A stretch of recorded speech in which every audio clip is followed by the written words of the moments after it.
Super professional. All right, we're up. Guess we'll give a minute or two for people to slide in. But again, thanks for coming out. Yeah, that weather's been gnarly. I don't understand it. Me neither. It's Saturday. When was it? Saturday was actually pretty decent. It was like in the 50s. Right. And then Sunday, that rainstorm came in and knocked everything down. Yep. And then Monday, it kind of lingered, which is when I was out. I mean, who thought it would be hard to get some stalker trout? I'll tell you what, those guys Saturday really ruined my day. I was loaded up, ready to go, and I totally forgot. I sent out a text to M&K Outdoors and 609 Fishing. Yeah. I was like, "Yo, what the hell's going on? Why is it all full?" And they're like, "Well, it's opening day," and I'm like, "I'm an idiot." Yeah, it's opening day. All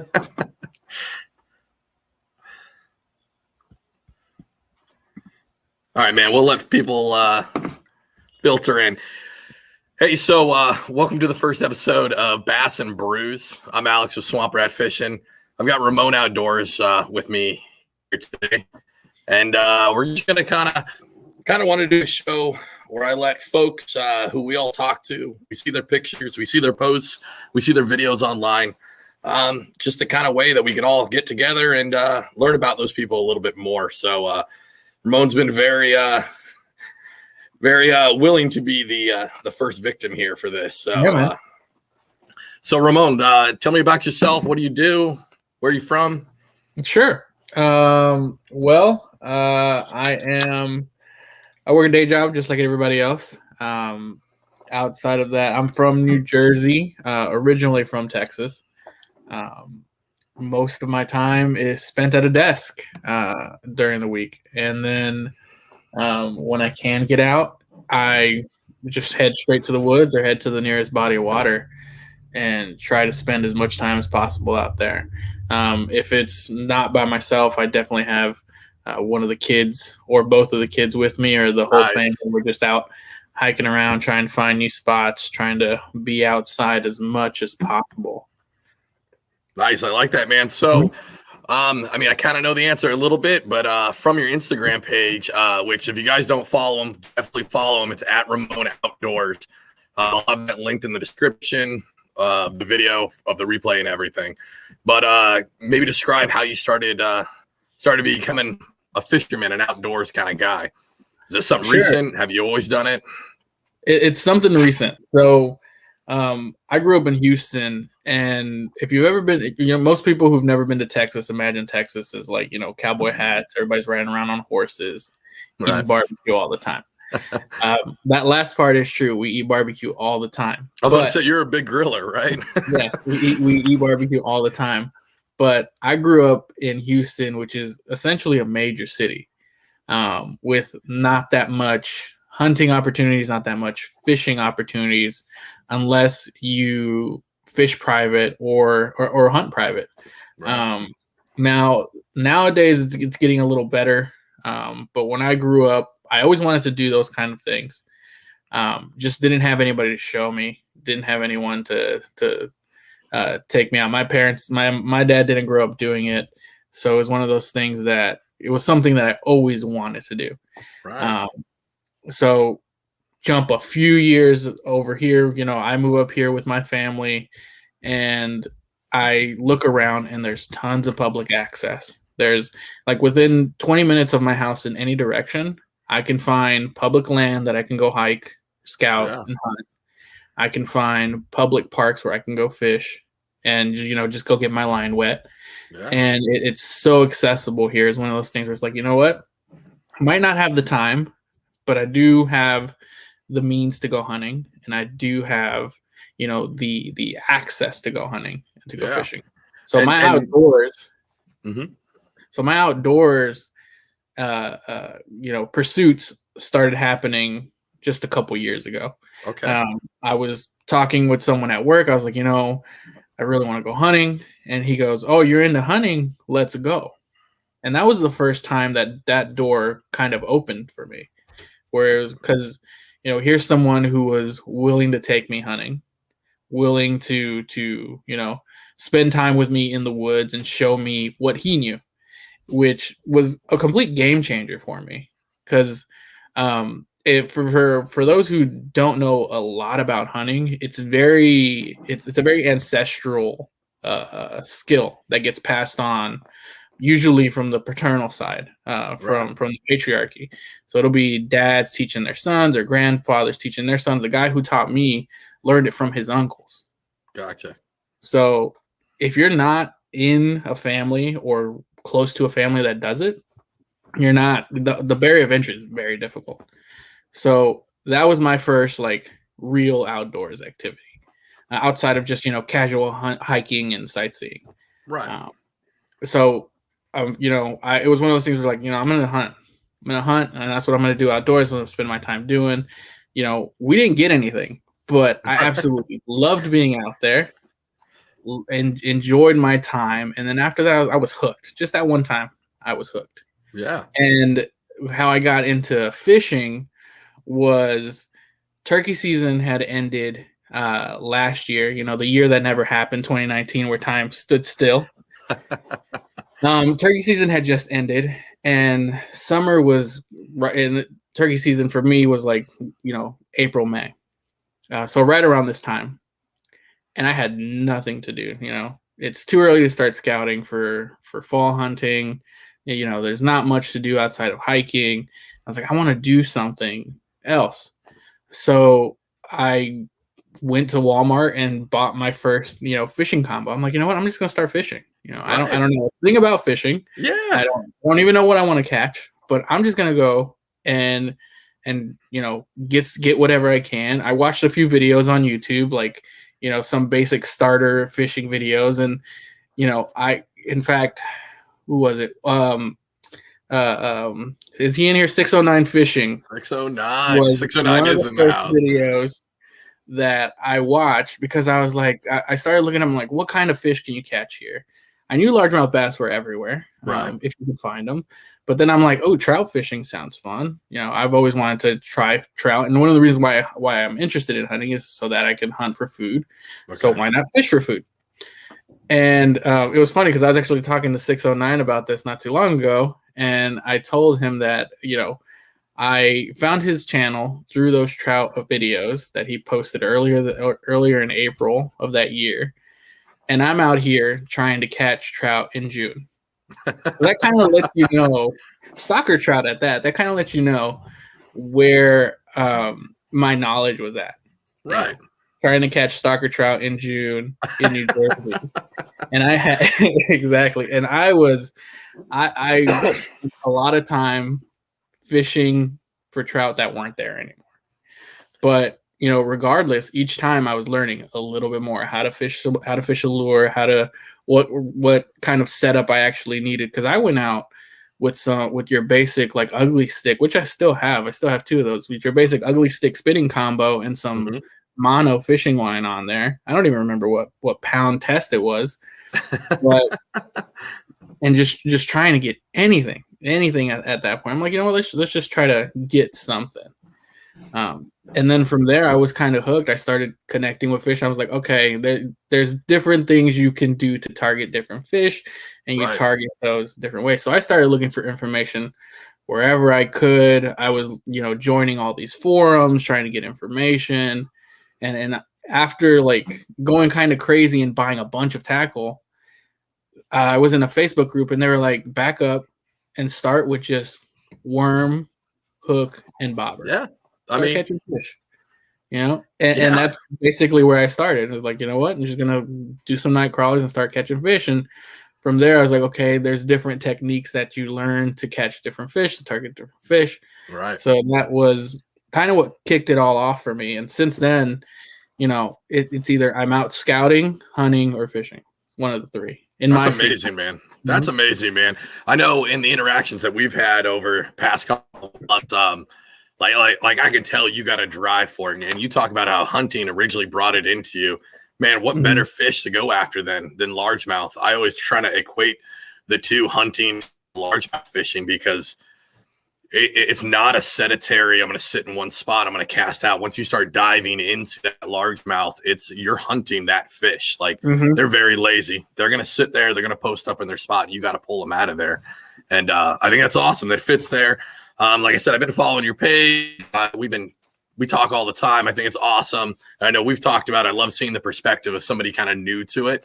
Yeah. It's awesome. Like I wish, I didn't start really bass fishing until 4.5, 5 years ago. I fished as a kid, but I didn't really get into bass fishing until 2016. And I wish I was able to document. I think it's really awesome that you get this chance to kind of document this journey through as an adult and learn all this stuff. As a kid, you know what I mean? You ask somebody older and they show you the ropes, but it is weird as an adult trying to like learn these things. And there's a lot of avenues that you can reach, but it's been awesome watching you progress through. Yeah, man, it's definitely been a learning experience. I like to tell my wife that for me, hunting and fishing is an exercise of managing disappointment. Yeah, no kid. That's an excellent way to put that. Because there are some days where you're going to go out and you can't beat the skunk. Right. You just can't do it. We can do what we want, and that. A lot of times folks will be like, hey, man, they're just not biting. Well, they're just not biting what you're doing, right? But sometimes, no matter what, we're still dealing with, whether it's hunting or fishing, we're dealing with a live animal, right? This is a live animal with a very instinctive brain. Sometimes they're just not going to bite, or they're not going to show up in that clearing. You know what I mean? Exactly. One of my favorite animals to hunt for is turkey. Okay. And it's funny because depending on how it went and who you talk to, they're either the smartest bird or the dumbest bird.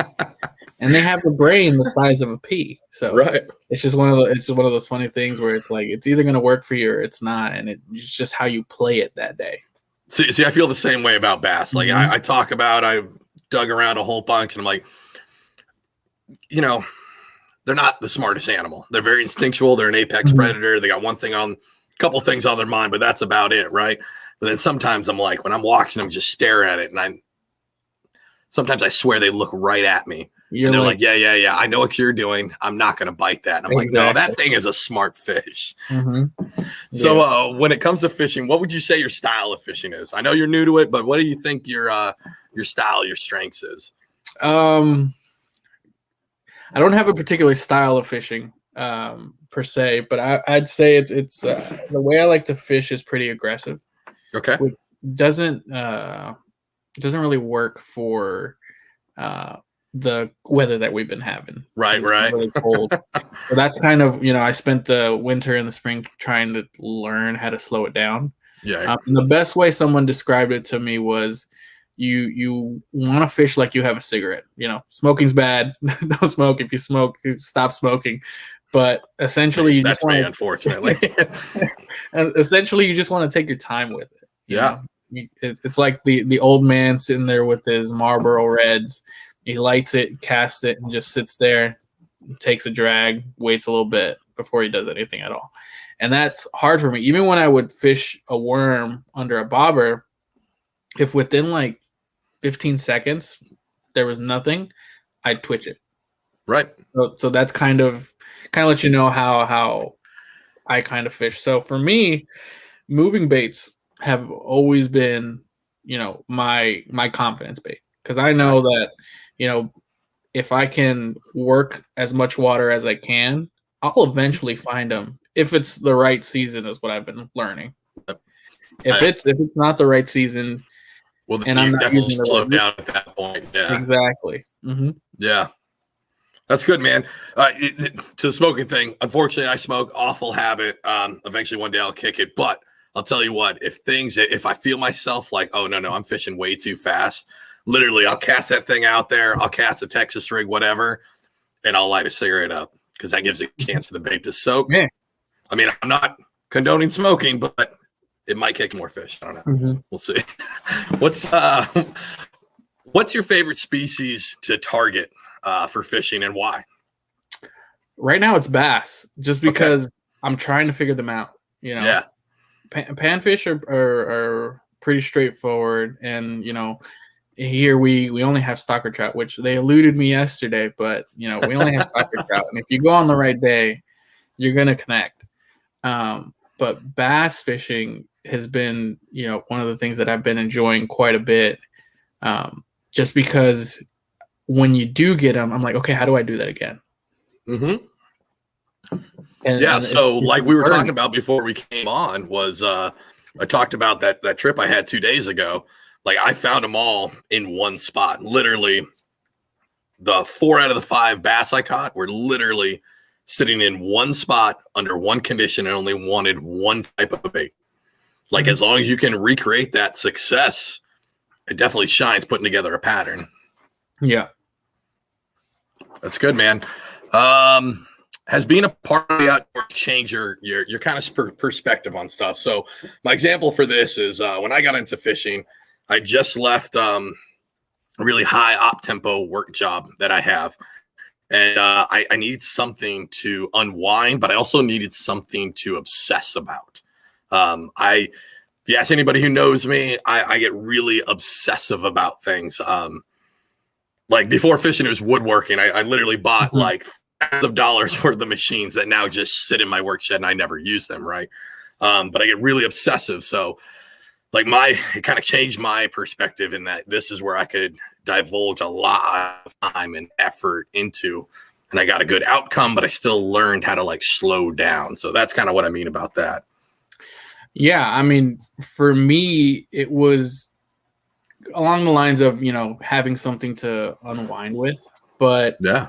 it for a while outside of work and, family time, I didn't really have a I'd say positive outlet. There was sports and sports to watch, your fantasy football stuff and things like that. Right. But, I still do enjoy, but there wasn't anything like this that could affect me in the way that it has. For me, I like to tell my wife it's more than just a hobby for me. Yeah. It's something that I try to do as often as I can, and something that I want to share with my kids and pass that on to them. Yeah.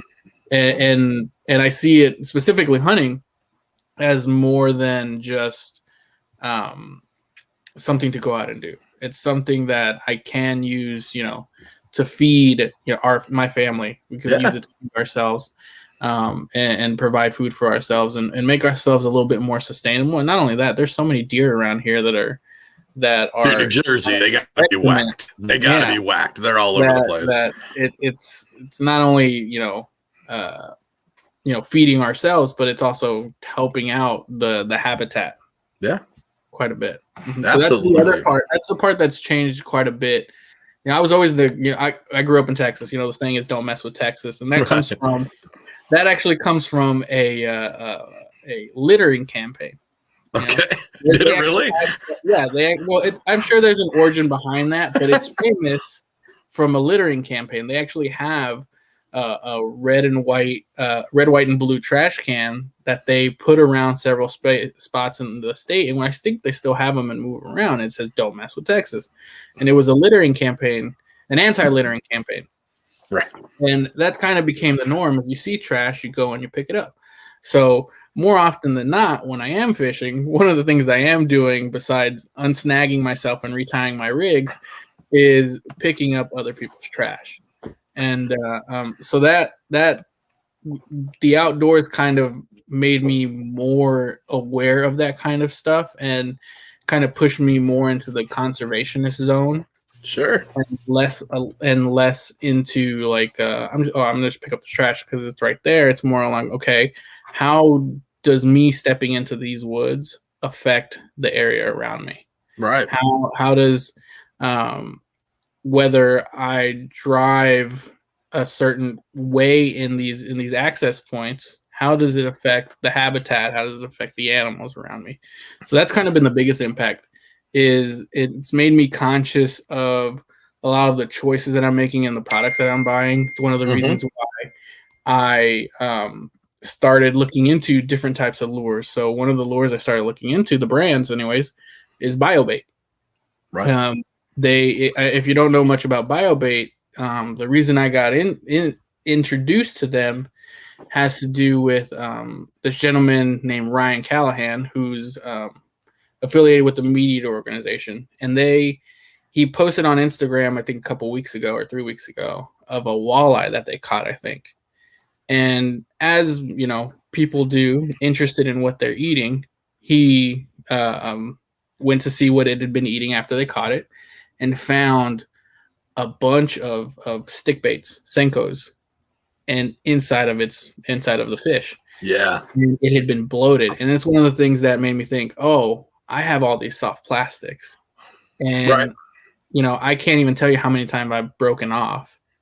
And that soft plastic, unless it floats to the shore, is going to be it doesn't digest. Mm-hmm. So I've pulled Ned rigs out of the back end of bass, and especially them. I mean, the Ned rig is a great bait, but because you're not taught lined, it's very much a feel nothing technique. A lot of times they're going to gut hook or they're going to swallow that bait deep. And those things don't digest at all. I've had not only the bait, but the whole rig, like the hook, the jig head, everything come out. So that's one of the things that has, I'm like, so that led me to BioBait to explore them. I ordered some of them and I'm going to start fishing them here pretty soon. Is, you know, they are water soluble. So after, and the cool thing is they're very receptive. So I started asking them a bunch of questions on Instagram. That's like, awesome. Are they durable?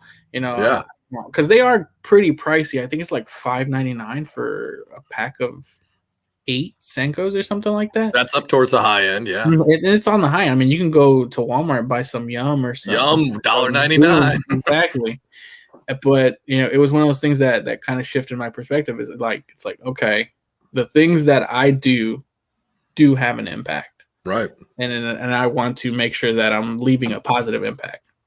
That's awesome, man. I mean, I think that's once you start going outdoors, you start seeing these. So you're up in North Jersey, I'm down in South Jersey, so we have I've posted a couple times about it, but we have a bunch of like sand pit quarries. Like these things used to be sand quarries, and now they fill them in with water, throw some fish in it. But this one that was wonderful. Kids used to swim here. You could always like bring your kids, or if you had a lure to try, that was the place to go. There was bass there. They bit all the time. Dude, I rolled up like middle of last year, and there's literally just crap everywhere. Like nobody caring, nobody understanding. Like not only that ecosystem that is important to keep, but also like the community that it had. That was like a community hole that has just been ruined by folks. So, so you're newish on Instagram. Yeah. Right. But you definitely put a lot of really good work into it. And I love the posts that you put up, the stories that you put up, everything's amazing that you put up. What do you, what's your goals for your social media side of this outdoors thing? Yeah. Right now it's just me posting things that I'm interested in. So you'll see everything from like the fishing lures that I'm currently using, right? Planning to use, certain recent adventures. Like you'll see one of my first posts is me actually not shooting a deer. If you I've definitely seen that one. Yeah, and that one's intentional. I thought about, you know, do I really want to post this, and it was intentional because a lot of thought went into those few seconds of whether I'm going to shoot this deer or not. And, you know, in hindsight, I'm glad I didn't, because, you know, the margin for error for that shot was pretty high. I mean, pretty low. Like it was either, you know, if I do shoot this deer, there's a high chance that it's not going to be an ethical shot, which is always my main goal is when I'm going to take an animal is I want to make sure it's an ethical shot, put it out of its misery as quickly as possible. And so I was like, you know what, this is the point of my Instagram is to show people that I am an adult onset hunter. I am new to fishing, and these are the things that I'm interested in. These are the things that I'm doing. These are the things that someone who is new can do. So you'll see everything from that video there to the fishing lures I'm using to the gear that I have, whether it's budget gear or different lures and stuff like that. You'll see some shots that I've taken at my archery target, things like that. And it's just to showcase that, yeah, I'm, you know, this is what it, you know, I'm not shooting like small groups at like 100 yards, you know, and this is, but at 50 yards, I'm doing pretty okay. You know, And Dude, that's just the realism that you show, the true, like you're not faking it. You're showing the flaws with the pros. And I in this landscape of like fishing and outdoors on social media or on Instagram, sometimes things can get lost where people are just like, I'm the best, I know everything, you know, like this is legitimately, I'm the boss at this. And you're showing that realism. It is such a wonderful breath of fresh air that I really enjoy to see. Obviously, we want to show, you know, our triumphs, right? But it's good to show those losses too. Oh yeah. Like I believe it or not, I get a kick. Excuse me, I get a kick out of posting when I get skunked. Right. Yeah, it's like here it is. You know, tally one up to the skunk. Those are favorite. I like to put them up too. Like the fans, I like to put that stuff up because you know what? Eventually, this stuff's going to come back around, right? You keep doing this, you keep up with it, you get those little memories, things, and you be like, oh yeah, I remember when I sucked here. Like. Yeah, because it's a real thing. Nobody's 100% at this. Exactly. You know, one day, you know, I'll be able because there's a ton of people that I follow on Instagram and on social media on YouTube that are a way better hunter than I'll ever be, a way better angler than I'll ever be, and or that I may ever be. You know, but if I ever do get to that level, someone can scroll back down and see where I started. Exactly. You know, whether this Instagram or my YouTube ever gets to a high subscriber or high follower count, you know, that'll be great. But I'm going to keep on posting because I love sharing these things. I love interacting, and it's one of the things that, you know, I'm passionate about. It's why I created. So it's the reason why I created this Instagram channel, oddly enough, is because I was posting these same things on my regular Instagram account where I, you know, show personal things, show family stuff, things like that. Sure. And I started like getting messages like, "Is this all you do now?" And so I'm like, you know what? All right, I'm gonna create a separate one. I don't want to. See, I did the same thing. So I started the Instagram under like a personal account, right? And I'd post some fish, and people are like, "Oh, that's cool, you're killing it." But really, what I was showing was like a stick attached to a hook. Because meaning I didn't catch anything, right? Yeah. Like, and sometimes I feel like when you have that close family, friend support, sometimes they're fake about it. They're like, hey man, just do you. You're doing great. Yeah. But as soon as I made it like a public account and I kind of branded it, all that good stuff, right? Then I got like the realism. And I found real outdoorsmen who are like, yo, you're doing a good thing. This is awesome. But then you find the douchebags. Who are just like, you suck, and you know what, maybe you do suck, but you're building towards it, right? Like it's okay to suck. It's okay to suck. And the difference between, you know, me and someone who's been doing it all their life is that they sucked when they were kids. Right. I'm sucking now. Right. Yeah. I mean, totally off. So I restarted in 2016, right? But as a kid, I grew up in Washington State. So like I fished, my grandfather lives in Alaska. We would do trips up there, like the best fishing of my life. I learned about girls. So I stopped fishing, right? Because I'm chasing another prey at that point. And then I joined the military, and I literally fell out of the outdoors. I fell out of fishing, all of it. And then like coming back into it, but you're right. Like as an older person, like I was like 32, 33. Like all of a sudden I've got to learn how to catch a 1 pound bass. Like my life depends on it. Right. And it's a weird kind of feeling when all of a sudden, like, you know what I mean? As an adult, you're supposed to have your shit together. Excuse my language there, but you know what I mean? You're supposed to have it together. And I love that feeling of, and again, this is why I love interacting with you, talking with you, and your page is like, you're doing it from the beginning. And I kind of cherish those moments when he just sucked so bad, but you were just learning you're definitely learning from a fire hose instead of a sprinkler. Like it's just all coming at you. And it's just good times. I remember that. It was awesome. Exactly. You say learning from a fire hose, and that's the best way to describe it, is because there's, you know, the internet's great, but the only bad side I would say is there's so much information. There's so much, right? There's so much that might not even be relevant to your area. Exactly. That's what I've been finding out is, like, you know, Every video that I've watched, there's always that disclaimer that the person who's filming the video is like, this bait here kills. It's great. It's always catches fish. It's my confidence bait, but it all depends on your area, right? And it's like yeah, but I'm still gonna try that bait. Well, I'm with you, right? But so I got on a big like swim bait kick, and I'm not talking like the little ones like that little Guggen one that came out and some other stuff. I'm talking about like the depths and these big ones. And I was like, these you know 3 what? ounce ones. Exactly. And I was like, you know what? I'm going to transition from conventional fishing to swim bait fishing. But then I started realizing like all these dudes are in Cali. They're in Texas. Like they're dealing with like double digit bass. Like the New Jersey record isn't even double digits. If I remember right, I think it's only like 8.5. Yeah. I'm not sure what it is. It was 8.5, if I remember right, and it was caught in a private pond in South Jersey. So I don't think giant 3-ounce swim baits are gonna be key. I don't think that's gonna be. Yeah, no.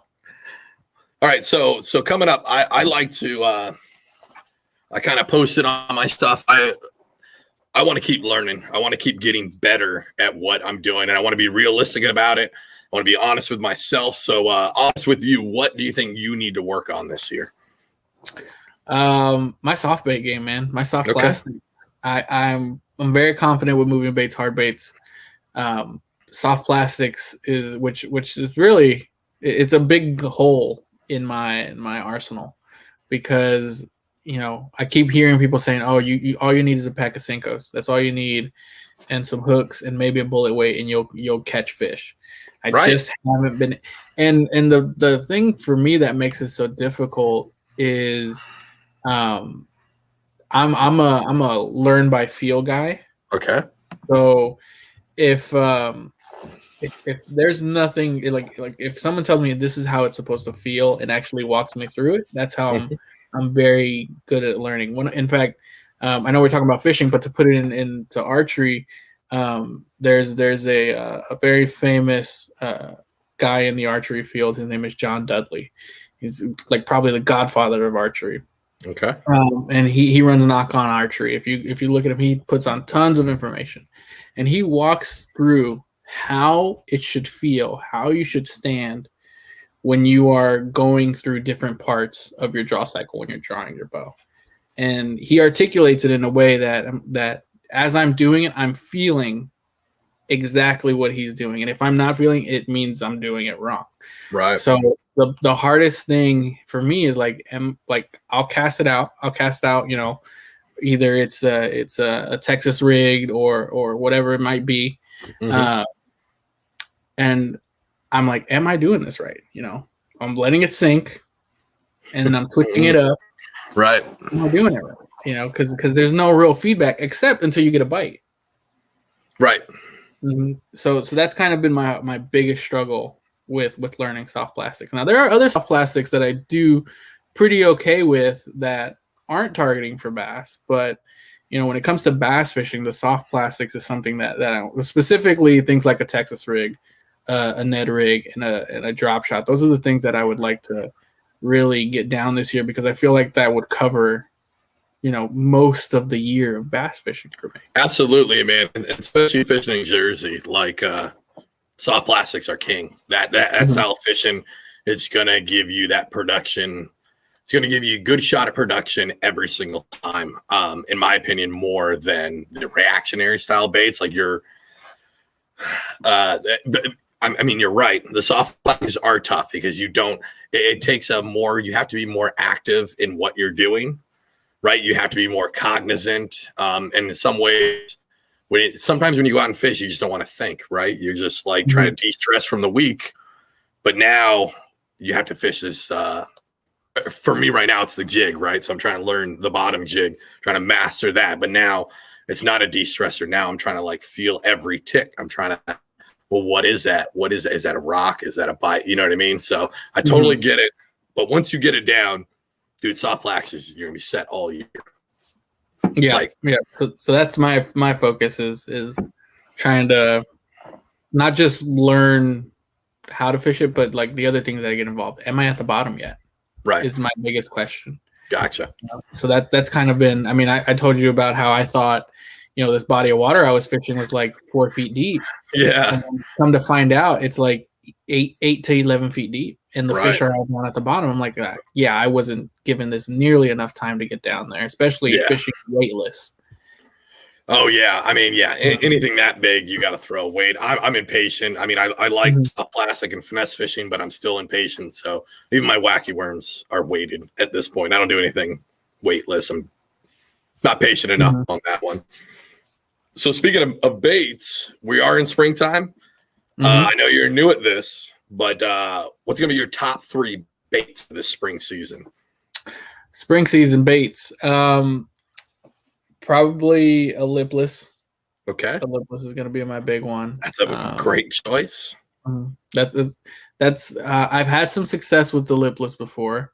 But that was just kind of casting it out and then slow rolling it back in. Sure. I want to expand on that and start learning how to yo-yo it properly, how to get it down and bring it back up. And specifically, one thing I learned is, hey, there's this thing called the spawn that happens. Yeah. That I didn't know about when I was learning it. And so now I'm like, throw a lipless in there, see if it works. Dude, you run that lipless right through those beds because I mean, you've seen pictures now what these beds look like, right? Yep. So they're all going to be along a shoreline normally, right? Especially in Jersey because we have those bowl lakes, right? These aren't like lakes where, again, back to like what information comes out, we don't have all this structure and these little creek arms that come out like we're down in Tennessee, right? These are just bowls. So you're just going to see all these beds lined up, dude. You throw that lipless as far as you can, run that all along the beds, and one of them's going to come out. Exactly. So that's the plan there. And then same with is a square bill. If it's not too grassy, I'm going to keep the square bill tight on. And right now, there are 2 of mine that are favorites because I've already fished both of these and they just look so good in the water. Is the Monster Bass Alex Rudd. I think it's called the Hammerhead. Hammerhead, yeah. Those look really nice. It honestly, I have one right here, and it's silent, which I like. Right. And this is the red, and it's got a good wiggle. Yeah. It's one of those things that the only thing that I would honestly, it kind of feels more of like a finesse square bow. It's got the size because I have a finesse square bow right here as well. You can kind of see the size different. Yeah, it's bulked up. Because it's silent and doesn't have the beads, it doesn't have the weight. Gotcha. That I'm used to it. So I threw this on a spinning rod. Okay. Just to be able to cast a little better, so I would stop bird nesting and ruining all my line. But this one looks really good in the water. Does it have a real tight wobble or is it a bigger wobble to it? It's got a real tight wobble. Okay. Which I like. If you wanted a wider wobble, throw a swivel on it. Yeah. If you're feeling risky, if you don't mind, a bass biting it and potentially losing it. And then this 6th Sense one, I forget the name of it. I think it's the. Let me see here.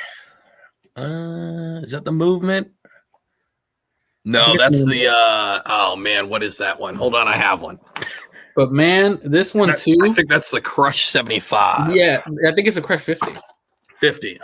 Yeah. Total side note. Hey, 6th Sense, I love you guys. And you have some great naming on some of your products. Some of them you don't. Where it's like, this is the Crush 50. This is the Crush 55. Like, we need some help with that. But yeah, go ahead. Sorry. Yeah. No, you're right. You're right. It's like okay, what is the difference between this Crush 50 and this other Crush 50? Crush 60. It's like, come on. Right. They need some. Or at least label it on the bottom of the bait at least. Because when I try to organize them, I'm like. Speaking of labeling on the bottom of the bait, that's a tip that I picked up. Hey, there you go. From some guy. Oh man, I wish I remembered who it was. It was some older fella on YouTube, and he's like, put the depths and the weight, and I was like, that's the same thing on the bill itself. Yeah. I'm like, that's such a game changer because absolutely. One of my favorite things about certain brands is that they already put the depths on it. Bunker Hunt, I think, does it on their square bills. They do. Moving Squad does it on their square bills. And I think almost on all their hard baits and their spinner baits. So that's super beneficial for me because for me as someone who doesn't know what should be going on what combo, it's so helpful. It's Yeah, like, absolutely. I know this rod here can handle this lure. Take and this half the struggle out of it, right? Like right away, knock it out. Because I mean, man, all the lures and techniques, it's already huge enough. But now we got to think about like what to throw it on, what line, what kind of rod, bait caster. It can be a lot, and especially if you haven't grown up with doing it, it's a lot. Like, and I like it when companies do that. I mean, I've been doing it. I'm pretty comfortable in it. Obviously, I'm not an expert on everything, but I still want that easiness because I get ADD with this. I go, hey, I want to learn this technique, and I buy a bunch of crap for it, and then I don't do it. And then 3 months later, I go, oh, I should learn how to do that. And then I look at it and I go, I don't know what any of this does. Exactly. Yeah. And that's kind of along the same lines. That's why I started buying Woo Tungsten. Because they label everything. They label their Neds, they label all their weights, and down to the drop shot weights. And it's so easy to be like, okay, these two weights that are very similar is this weight and this weight. This is a 1.6, this is a 1.8. Right. And it just makes it a lot easier. I don't have to guess. When it comes to organizing everything, it just makes things so much easier. I can just grab it and go. I'm about ready to make a big order through them. I think I need to, like their Ned heads. I love. They're really flat. They're tungsten Ned heads, and they stand up really well. A lot of them are kind of janky, and sometimes you want them janky, right? Like that missile baits. Like I don't know how much you've divulged into Ned rig fishing, but it's not just a dead stick technique. There's like 7 different retrieves for it, and I feel like different heads work better. But I think the best all-around one is that Woo Tungsten one. It's flat. You can feel everything. It holds up. Even the baits that aren't buoyant to begin with. Because, I mean, every company has a Ned bait, right? But only about half of them actually float. But even with them not floating, that Ned head will help them float. Oh, yeah. Yeah. So even that like Ocho. Ocho, I think, is the biggest one. Strike King has that Ocho Ned. And it's a big, fat sucker. It looks like a big, fat grub. I think it's awesome. You put it on any other Ned head, as soon as that hits the bottom, that fat thing is rolling right over. This thing helps keep it up because it's so flat. Yeah, and that's probably my favorite thing about the Ned heads, because I have a few, and I think I have in 3 different weights. And depending on the Ned that I am putting, because I even got pretty, I was tying on different soft plastics onto my Ned heads. Yeah, we went as far as to put like a 4-inch stick bait on. Yeah. And I'm like, you know what? I don't even think this thing is going to float. But then I casted it in a shallow area, and there it is. It'll float up. It's sticking up. And I tried it on 2 different ones. On the lighter one, it had no chance. Right. You got to have more weight to hold that thing up. So I put just a slightly heavier one, and that did it. That had it just enough to that it's like just waving right there. Yep. Like it wants to go down, but it's staying up. I'm going to tell you what, something that really gained me confidence in the Ned rig was I took a 1/8 ounce. It was the Missile Baits kind of Ned rig or Ned hook they have. I think it's called the Ned ball, right? And I threw the smallest Kitech I could get. You can get Kitechs at Dick's, wherever, right? Put one of those down, cast that thing out, let it hit the bottom, a couple pops, and then slow retrieve, and then kill. That thing caught crappie, bluegill, bass. Like, it catches everything. The only fish that we caught yesterday was on a Kitech. Was it? Yeah, they're insane. It was a tiny Kitech too. Yeah, on a ball head jig. Yeah, like they'll catch everything. I mean, the problem is they're kind of expensive and they get destroyed after like 1 or 2 fish. So easily. But yeah, they'll catch everything. All right, dude, it's been a great talk. I kind of want to end this with, so tell me you're a fisherman without telling me you're a fisherman. So example would be, for me, my wife has to consistently check my pockets because there is soft plastics and weights in them all the time. Okay, that's a good one. Every time the mailman gets here, my wife says something's here for you. Yeah. Yes. All right, brother. It's been great having you on. It was awesome.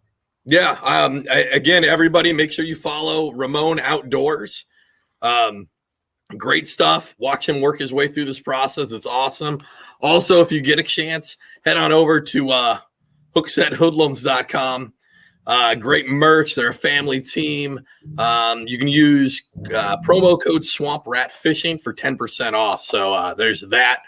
And then Ramon, we're going to see you out there, man. Yeah, man. All right, everybody. Have a good night.